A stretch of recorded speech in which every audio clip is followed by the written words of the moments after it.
Assalamualaikum warahmatullahi wabarakatuh. Selamat datang di channel Fadilah Sholawat TV.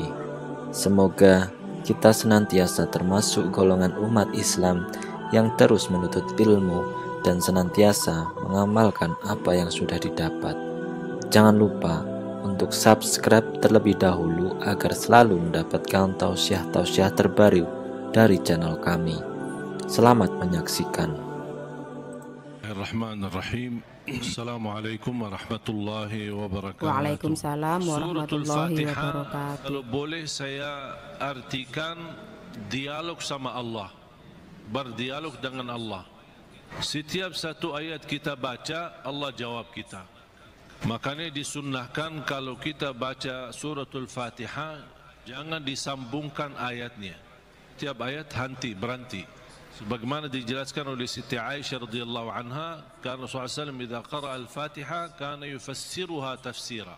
Ketika Rasulullah SAW membaca suratul Fatihah seperti dia mentafsirkan suratul Fatihah. Saking pelan-pelan dan bertahap-tahap membaca ayat-ayatnya suratul Fatihah.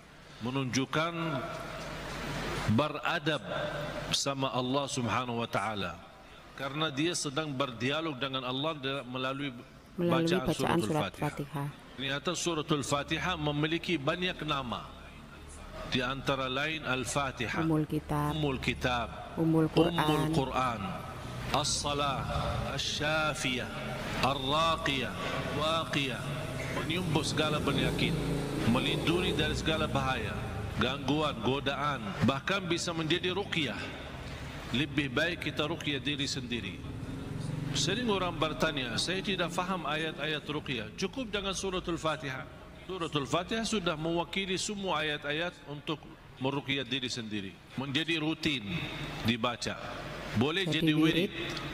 Setiap hari kita baca Al-Fatihah 10 kali, 20 kali, 100 kali, semampu kita.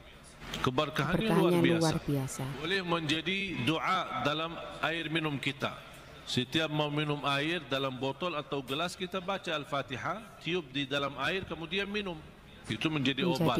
Biasakan anak-anak kita minum air yang sudah dibacakan dalamnya suratul Fatihah. Jangan menunggu kiai, ustaz, habib datang untuk membacakan Al-Fatihah dalam air. Kita sendiri belajar. Baca 3 kali boleh, 1 kali boleh, 7 kali boleh. Habis itu tiup di dalam air.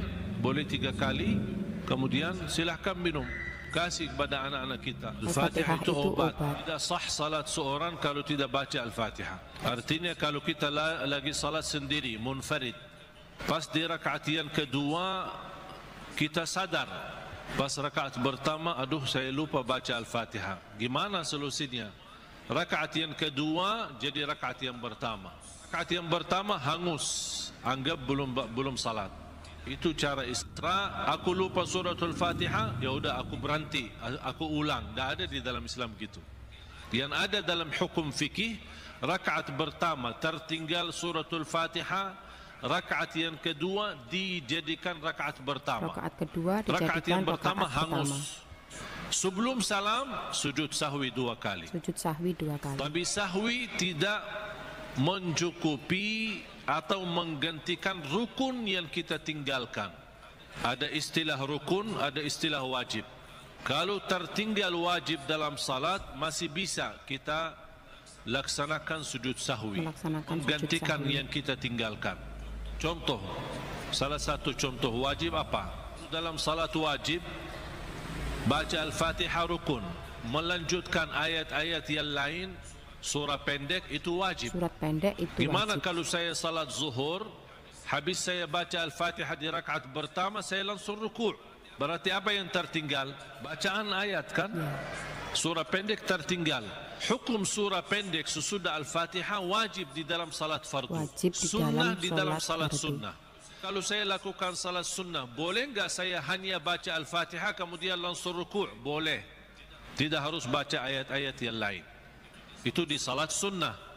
Tapi di salat wajib, rakaat pertama, rakaat yang kedua, Al-Fatihah rukun, kewajibannya dilengkapi dengan wajib baca ayat. Walaupun satu ayat.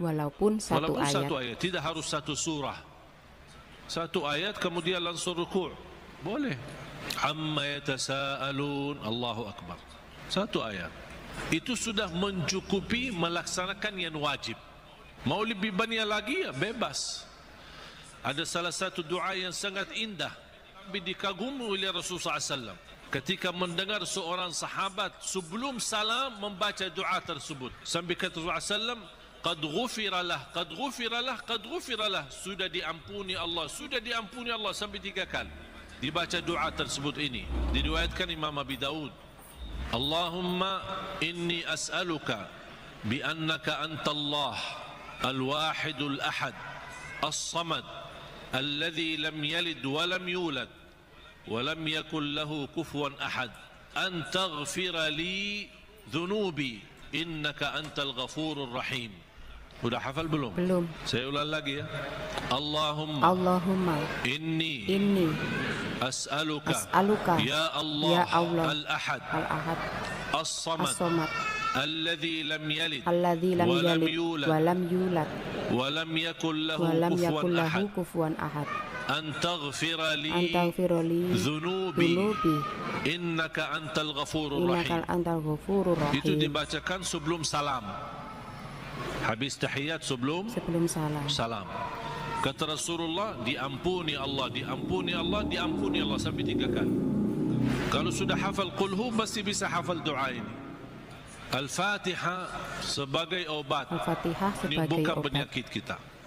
Ada yang merasa gesak di hati, merasa stres kepalanya, boleh taruh tangan yang kanan di atas kepala dan baca Al-Fatihah. Di atas dada kita baca Al-Fatihah. Itu sungguh subhanallah. Al-Quran sebenarnya seluruh Al-Quran, seluruh isi Al-Quran itu obat. Qul huwa lilladzina amanu hudan wa shifa.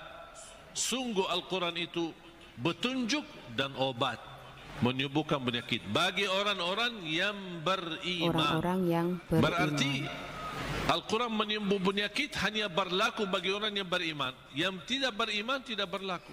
Dan banyak hadis yang menunjukkan Al-Fatihah itu sebagai ruqyah.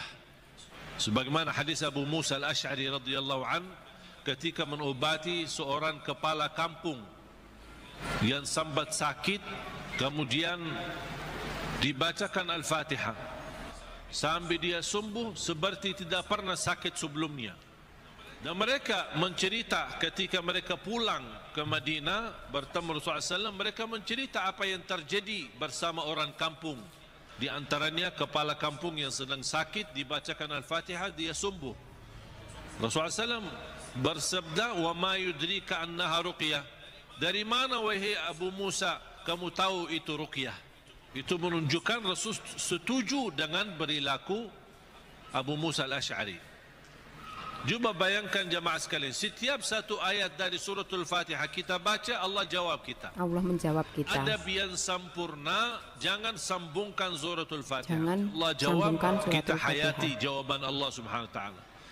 Alhamdulillahi rabbil alamin. Allah menjawab, hambaku telah memujiku.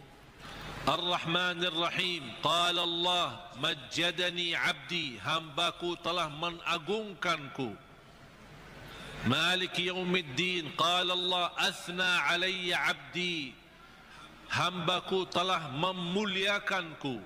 Allah jawab setiap ayat. Allah menjawab setiap ayat. Iyyaka na'budu wa iyyaka nasta'in. Allah jawab, ini antaraku dan hambaku.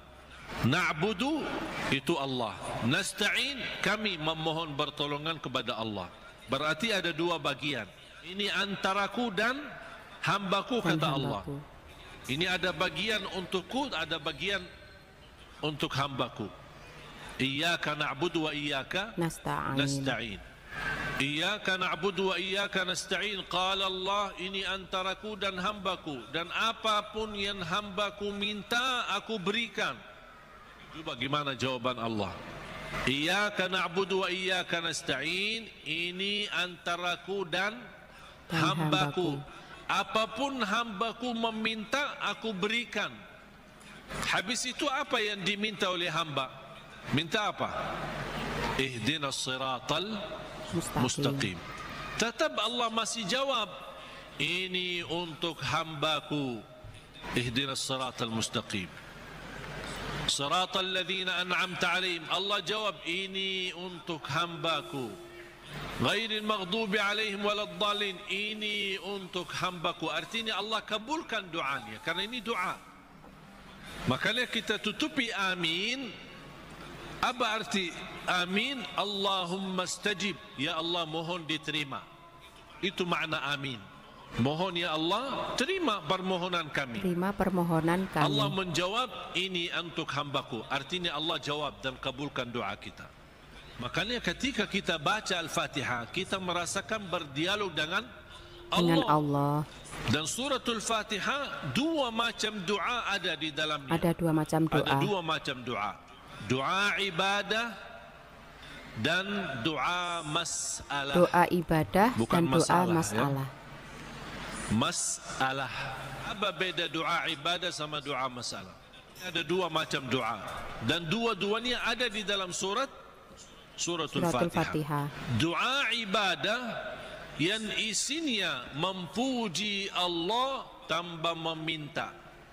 Doa ibadah memuji Allah tanpa meminta. Contoh, Alhamdulillahi Rabbil Alamin. Apa permintaannya? Tidak ada.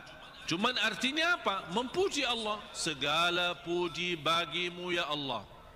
Dan tidak ada kata yang terindah daripada kata alhamdu, karena alhamdu sudah mewakili semua segala pujian. Sudah mewakili semua pujian. Artinya kalau ada di antara kita yang tidak faham cara yang terbaik memuji Allah, tidak hafal Asmaul Husna, aku ingin memuji Allah, cukup satu kata, Alhamdulillahi Rabbil Alamin. Mewakili segala pujian. Artinya semua pujian bagimu ya Allah, segalanya. Karena disebut kata itu doa ibadah, karena isinya memuji Allah tapi tidak meminta. Doa yang kedua, doa masalah. Doa masalah. Yang isinya memohon sesuatu. Memohon sesuatu. Ihdinas siratal mustaqim. Kan ada permintaan. Makanya disebutkan doa masalah. Kita berdoa diawali dengan doa ibadah, baru masuk kepada doa masalah. Cara doa.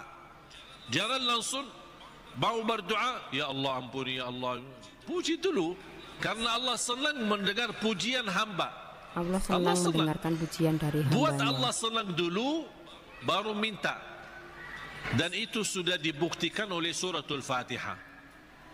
Bagi orang awam yang tidak bisa berdoa, tidak mampu doa, tidak hafal doa, dia cukup membaca Al-Fatihah, mewakili semua doa. Mewakili semua doa. Isinya doa ibadah ada, memuji Allah tanpa meminta, dan juga ada isinya doa masalah.